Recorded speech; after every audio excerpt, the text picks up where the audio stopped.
On being a spiritual teacher, does it resonate? Good morning, John. Good morning, Lena. Does it resonate? When you're seeking guidance from any of the sources available in today's, multimedia extravaganza, what resonates with you? What rings true? Okay? Today's I-Ching that we drew with our coins earlier is hexagram number 19, which addresses how to gracefully be a good student and become a great teacher in your own right. We all have the capability to learn and to pass our knowledge along. However, make sure that you're passing along knowledge that resonates with you, not just passing something along because it's popular or because it's a fad.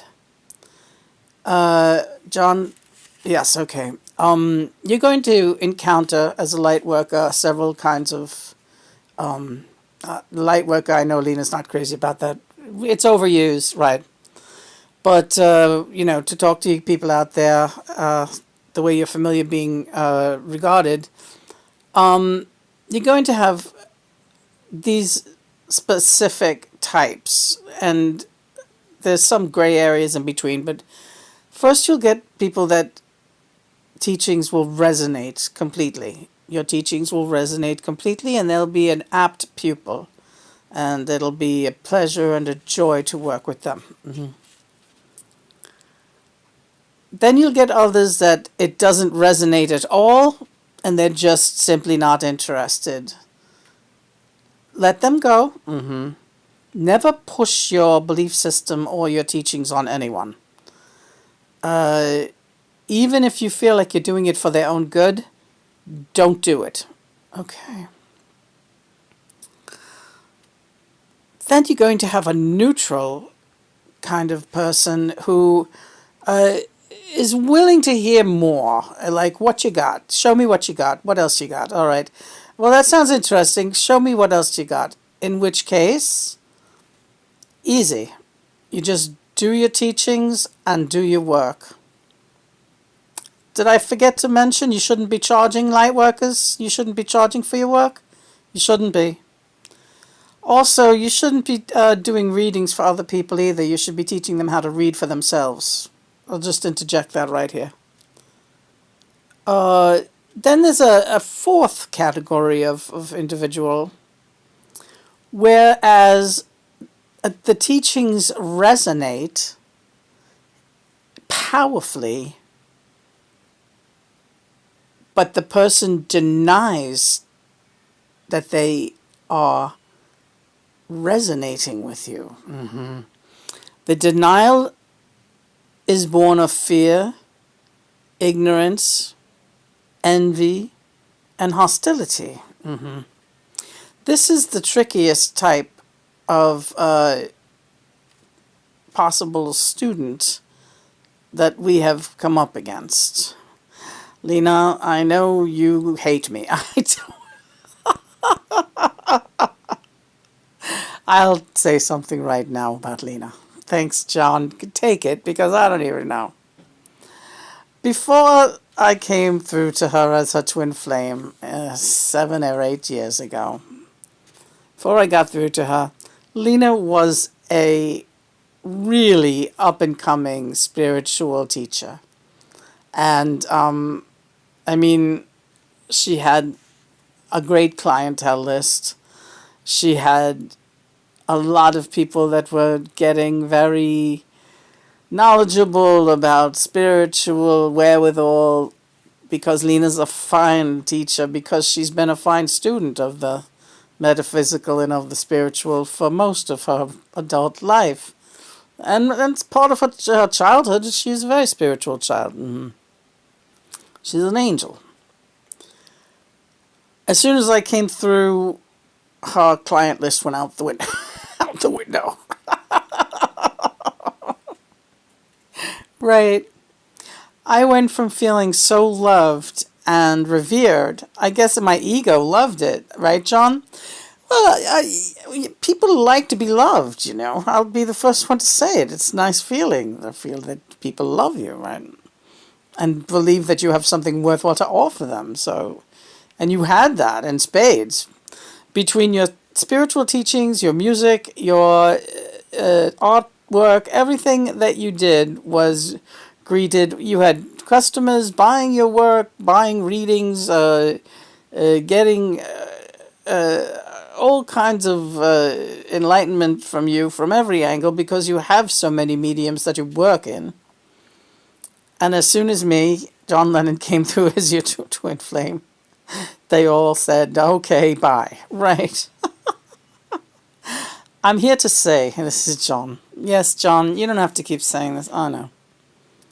But I just want to make sure, you know, because I know you worry that people think you're blowing your own horn. She's not blowing her own horn. This is me blowing Lena's horn, which I'm about to blow as soon as she turns this bloody camera off too.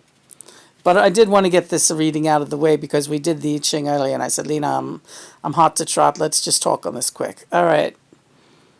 Because it's timely. If you're deciding to hate and fear Lena because she's in with me, it's kind of, you're shooting yourself in the foot out there. You people know which ones you are. And really, Lena, there's not too many of them left. There's just a couple, but I know that if there's 1 million people in a room who absolutely adore Lena, she'll pick out the one person that doesn't like her and she'll cry about it. I don't cry, no, but she'll feel bad and she'll suffer because of that one person. I'm the same. I've been the same way. Our job, regardless of the fear, the envy, or the ignorance, is to remain accepting, loving, and tolerant of all individuals, especially the fearful, especially the negative, and especially the resistant. Just be patient. At some point, they will seek you out. If they are most of them that are negative toward you, Lena, publicly seek you out on the sly because they can't get enough of you, and that's the truth. Be still. Continue to share our story. Sit back and relax with your John and understand that this is the workings of our twin flame mission. Everyone has a different twin flame mission that they must carry out. Ours has to do with teaching and sharing what is a very, very unusual story. When we get the occasional question about people having famous twin flames, those are the most important ones. When people come to Lena saying, I have a twin flame, I'm pretty sure that he's very famous or she's very famous. Could it be? Is it true? The answer is yes, it could absolutely be, but I don't know if it's true. Neither does Lena know if it's true.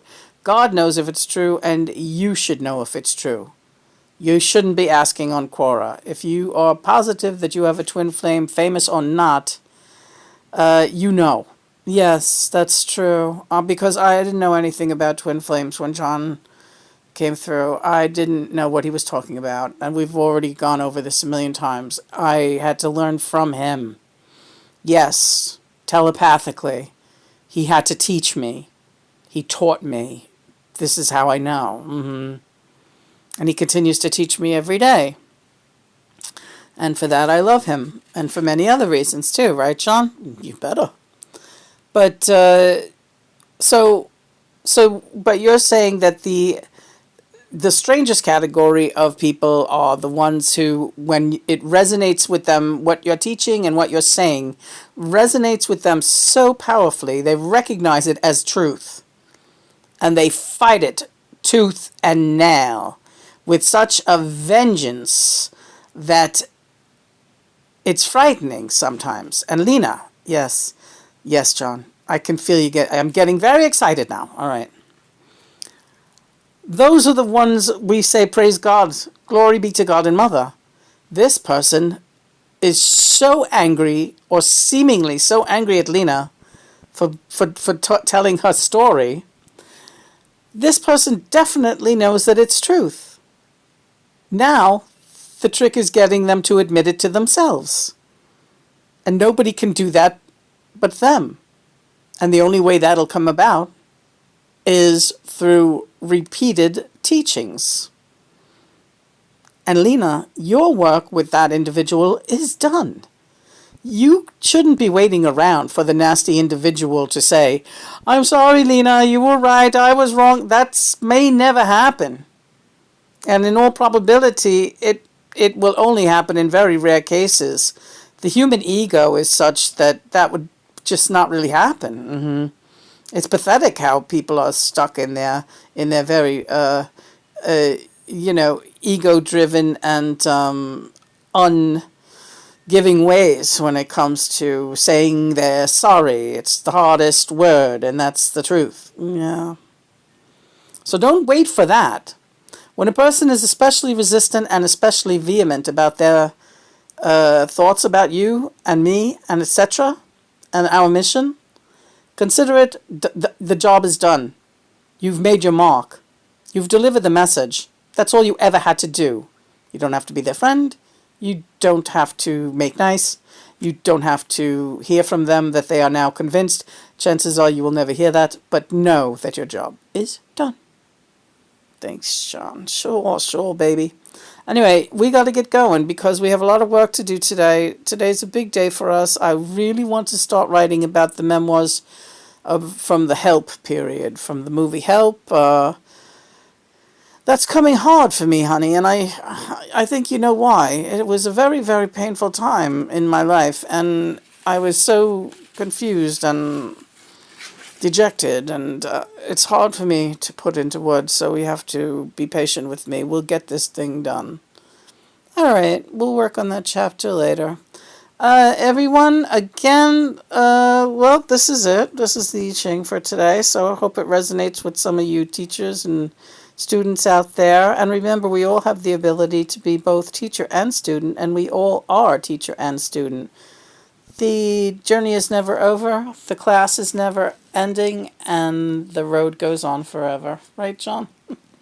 I like you. I like you too. I really like you.